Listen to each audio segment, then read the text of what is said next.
বন্ধুরা, এই সিনেমার গল্প দুটি অংশে এগিয়ে চলে। এক অংশে প্রাচীন সময়ের কাহিনী দেখানো হয়, আর অন্য অংশে দেখানো হয় বর্তমান সময়ের। গল্পের শুরুতে পেরুমাচি দ্বীপের একটি গ্রামের দৃশ্য দেখানো হয়, যেখানে একজন বৃদ্ধা গ্রামের সব শিশুদের গল্প শোনাচ্ছে। গ্রামের শিশুরা তার গল্প মনোযোগ দিয়ে শুনছে। তিনি তাদেরকে বলছিল যে তারা যে দ্বীপে থাকে সেটি অনেক রহস্যে পূর্ণ, কিন্তু সবচেয়ে গুরুত্বপূর্ণ হলো মানুষের জীবন। কারণ মানুষের সাথে যা কিছু ঘটে তা কোনো না কোনোভাবে তার পূর্বজন্মের কর্মের সাথে জড়িত।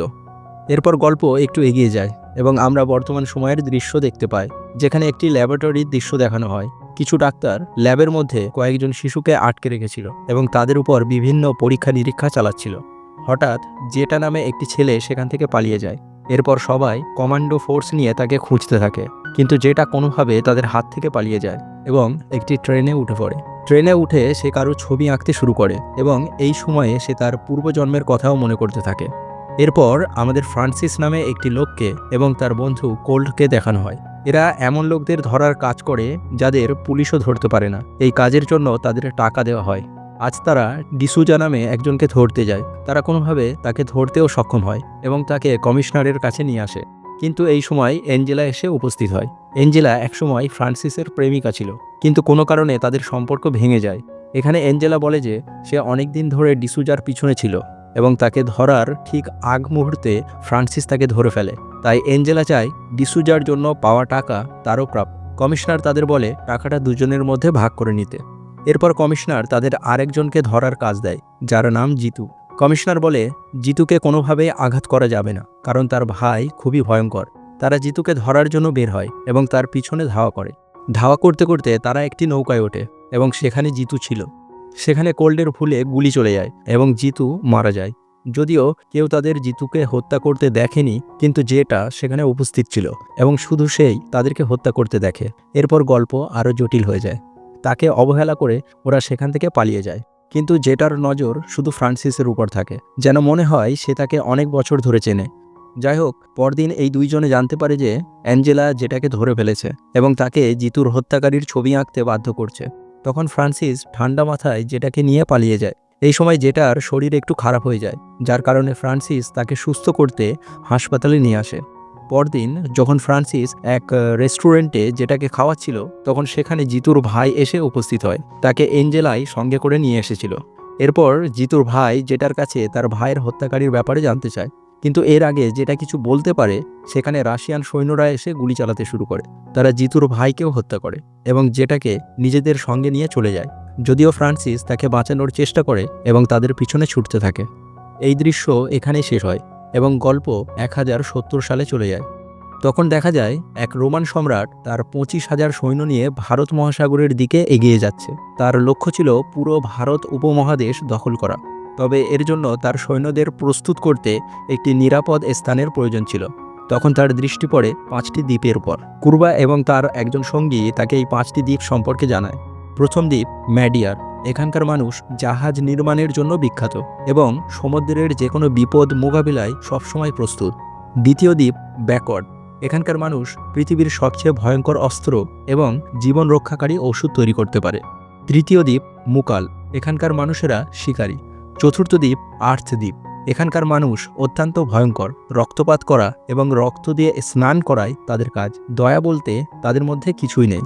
পঞ্চম দ্বীপ পেরুমাচি। এখানকার মানুষ অত্যন্ত সাহসী। তারা যুদ্ধের জন্য বিখ্যাত। এরপর রোমান সম্রাট তার সৈন্যদের প্রস্তুত করতে পেরুমাচি দ্বীপকে বেছে নেয়। পেরুমাচি দ্বীপের একজন লোক কুরবা তার সঙ্গে হাতও মেলায়। রোমান সম্রাট কুরবাকে পেরুমাচি দ্বীপের সব মানুষকে হত্যা করার নির্দেশ দেয়। বিনিময়ে সে তাকে প্রচুর স্বর্ণমুদ্রা দেবে। রোমান সম্রাট প্রতিশ্রুতি দেয় প্রতি একজনকে হত্যা করার জন্য কুরবাকে 2টি স্বর্ণমুদ্রা দেওয়া হবে। যত বেশি মানুষ হত্যা করবে তত বেশি স্বর্ণমুদ্রা পাবে। এরপর কুরবা পেরুমাচি দ্বীপের প্রধানের কাছে এসে বলে রোমান সম্রাট 100 সৈন্যকে ডেকেছে, কারণ জাহাজ নির্মাণে তার সাহায্যের প্রয়োজন ছিল এবং এর পরিবর্তে তিনি তাদের অর্থ দেওয়ার প্রতিশ্রুতি দেন। এরপর কুরবা স্থানীয় 100 জন লোককে মিথ্যা প্রতিশ্রুতি দিয়ে রোমান সম্রাটের কাছে নিয়ে যায়। রোমান সৈন্যরা একে একে তাদের সবাইকে হত্যা করে। পরে কুরবা তাদের হাত কেটে রোমান সম্রাটের সামনে উপস্থাপন করে এবং এর বিনিময়ে সে 200টা সোনার মুদ্রা পায়। পরের বার কুরবা যখন আরও 100 সৈন্যকে হত্যা করতে নিয়ে যায়, তখন সে জানতে পারে যে পেরুমাচির লোকেরা তারা প্রতারণার কথা জেনে গেছে, কারণ প্রথমবার নিহতদের মধ্যে থেকে একজন জীবিত ফিরে এসে কুরবার আসল রূপ ফাঁস করে দেয়। এরপর কঙ্গোবা উপস্থিত হয় এবং জানা যায় যে কঙ্গোবা আসলে ফ্রান্সিসের পুনর্জন্ম। কঙ্গোবা রোমান সৈন্যদেরকে হত্যা করে এবং কুরবাকে পেরুমাচির সাথে বিশ্বাসঘাতকতার জন্য মৃত্যুদণ্ড দেয়। কুরবাকে পুড়িয়ে মারা হয়। কুরবার ছেলে পূর্বা এবং তার স্ত্রী এই দৃশ্য দেখে এবং পূর্বা তার বাবাকে পুড়তে দেখে কেঁদে ওঠে। পেরুমাচির লোকেরা কুরবার পরিবারকে হত্যা করার দাবি তোলে, কিন্তু কঙ্গোবা এর বিরোধিতা করে বলে যে অপরাধ করেছে সে শাস্তি পেয়েছে, কুরবার পরিবারের কোনো দোষ নেই। তবে পেরুমাচির লোকেরা এই কথা মেনে নিতে রাজি হয় না। এরপর কুরবার স্ত্রী আগুনে পুড়ে আত্মহত্যা করে। তবে মৃত্যুর আগে সে কঙ্গোবার কাছে প্রতিশ্রুতি চায় যে সে পূর্বাকে রক্ষা করবে। কঙ্গোবা তা মেনে নেয় এবং বলে, আজ থেকে পূর্বা আমারই ছেলে, কেউ তার দিকে চোখ তুলে থাকালে আমি তাকে জীবন্ত পুড়িয়ে দেব। এরপর রোমান সম্রাট জানতে পারে কুরবার মৃত্যু সম্পর্কে। সে আর্চিদ্বীপের নেতা উদরার সাথে হাত মেলায়, কারণ আর্চিদ্বীপ এবং পেরুমাচি দ্বীপের লোকেদের মধ্যে শত্রুতা ছিল। রোমান সম্রাট আর্চিদ্বীপের লোকদের পেরুমাচি দ্বীপ দখল করার নির্দেশ দেয়। উদরা তার 2 ছেলেকে সৈন্যদের সাথে পেরুমাচি আক্রমণ করতে পাঠায়।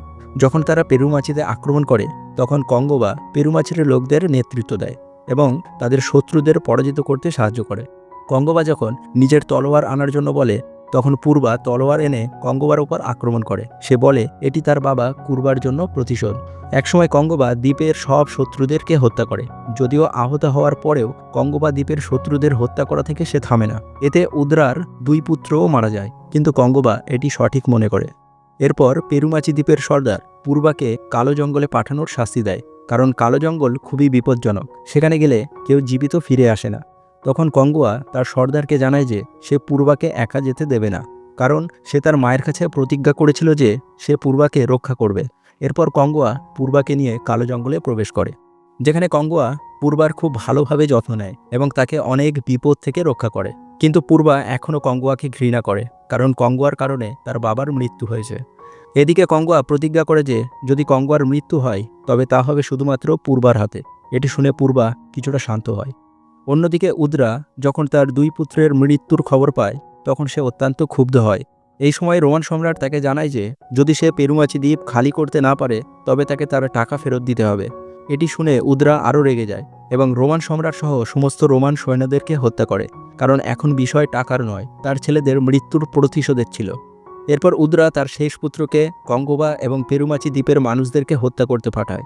উদরার লোকেরা সুযোগ বুঝে পেরুমাচির কিছু মেয়েদেরকে আক্রমণ করে, কিন্তু সেই মেয়েদের কঙ্গোয়া প্রশিক্ষণ দিয়েছিল, ফলে উদরার শেষ পুত্রও মারা যায়। এরপর 5টি দ্বীপের সর্দাররা একটি সভা ডাকে, যেখানে উদরা অভিযোগ করে যে পেরুমাচির মেয়েরা তার পুত্রকে হত্যা করে অন্যায় করেছে। এই সময়ে 5টি দ্বীপের সর্দার তাদের নিজ নিজ মতামত প্রকাশ করে। ঠিক তখনই উদরার শেষ পুত্রের মৃতদেহ আনা হয়। এটি দেখে উদরা এতটাই রাগান্বিত হয়ে যায় যে সে রাগের বশে সমস্ত সর্দারকে হত্যা করে। এরপর উদরা পেরুমাচি দ্বীপের সর্দারকে হত্যা করতে উদ্যত হয়, কিন্তু উদরা সর্দারকে মারার আগেই সেই সর্দার একটি বার্তা বাজ পাখির মাধ্যমে কঙ্গোয়ার কাছে পাঠিয়ে দেয়। উদরা সর্দারকে হত্যা করে, কিন্তু বাজ পাখি বার্তাটি কঙ্গোয়ার কাছে পৌঁছে দেয়। বার্তা থেকে কঙ্গোয়া জানতে পারে যে উদরা তার পিতাকে হত্যা করেছে এবং এখন পুরো পেরুমাচি দ্বীপ আক্রমণ করতে যাচ্ছে। এমন সময় কঙ্গোয়া তাদের সকলকে কালো জঙ্গলে নিয়ে আসে। এরপর যখন সবাই কালো জঙ্গলে পৌঁছে যায় তখন সে বিভিন্নভাবে আক্রমণ করতে শুরু করে এবং একে একে সবাইকে হত্যা করে। এভাবে পূর্বাও তার সঙ্গে যোগ দেয়, কারণ সে কঙ্গোয়াকে হত্যা করতে চাচ্ছিল। এরপর তারা কোনোভাবে পূর্বাকে সঙ্গে নিয়ে সমুদ্রের দিকে পালিয়ে যায় এবং একটি জাহাজে উঠে পড়ে। এটা দেখে কঙ্গোয়াও সেই জাহাজে উঠে পড়ে এবং তার সামনাসামনি হয় উদরার সঙ্গে। এখানে দৃশ্য কেটে বর্তমান সময়ে নিয়ে যাওয়া হয়। বর্তমান সময়ে দেখা যায় ফ্রান্সিস যেটাকে বাঁচাতে তাকে ধাওয়া করতে করতে কোনোভাবে আর্মি এয়ারপ্লেনে প্রবেশ করে এবং তাদের সঙ্গে লড়াই করতে শুরু করে। এখানে জানা যায় ফ্রান্সিসের পুরনো স্মৃতিগুলো ফিরে আসছে এবং যেটাও কিছু ভুলে যায়নি, আসলে যেটাই তার আগের জন্মের ছেলে পূর্বা। এখানে কঙ্গোয়ার আগের জন্ম এবং বর্তমান জন্মের গল্প একসঙ্গে দেখানো হয়। আগের জন্মে কঙ্গোয়া পূর্বাকে বাঁচানোর জন্য উদরার লোকদেরকে হত্যা করছিল এবং বর্তমানে ফ্রান্সিস রাশিয়ান সৈন্যদের হত্যা করছে। এরপর দেখা যায় উদরার লোকেদের সঙ্গে লড়াইয়ের সময় উদরা পূর্বাকে সমুদ্রে ফেলে দেয়, কিন্তু কঙ্গোয়া কোনোভাবে দড়ি দিয়ে তাকে ধরে রাখে। সমুদ্রে অনেক বড় বড় মাছ পূর্বাকে খাওয়ার জন্য ছুটে আসছিল। যদি কঙ্গোয়া দড়ি ছেড়ে দিত তবে মাছগুলো পূর্বাকে খেয়ে ফেলত। এই সুযোগ নিয়ে পূর্বা কঙ্গোয়ার প্রতি অতিরিক্ত ভালোবাসা দেখাতে শুরু করে এবং নিজেই দড়ি কেটে দেয়, যার ফলে সে সমুদ্রে পড়ে যায় এবং মাছগুলো তাকে খেয়ে ফেলে। এটি দেখে কঙ্গোয়া অত্যন্ত রাগান্বিত হয়ে চিৎকার করতে থাকে এবং উদরাকে নির্মমভাবে হত্যা করে। এরপর কঙ্গোয়া প্রতিজ্ঞা করে এই জন্মে পূর্বাকে বাঁচাতে না পারলেও প্রতিটি জন্মে সে তাকে রক্ষা করবে। অন্যদিকে বর্তমান সময়ে দেখা যায় ফ্রান্সিস রাশিয়ান সৈন্যদেরকে হত্যা করে এবং যেটাকে বাঁচিয়ে ফেলে। এখানে যেটা ফ্রান্সিসকে বাবা বলে ডাকে, আর কঙ্গোয়া যেটাকে পূর্বা বলে সম্বোধন করে। অর্থাৎ এখন তাদের দুজনেরই আগের জন্মের সব কিছু মনে পড়ে যায়। এরপর সিনেমার শেষ দৃশ্যে দেখানো হয় উদ্রার মৃত্যুর পর তার একটি অবৈধ সন্তানকে উত্তরাধিকারী করা হচ্ছে এবং বর্তমান সময়ে সেই ব্যক্তিই রাশিয়ান সৈন্যদেরকে জেটার পেছনে পাঠায়। আর এভাবেই গল্প শেষ হয়।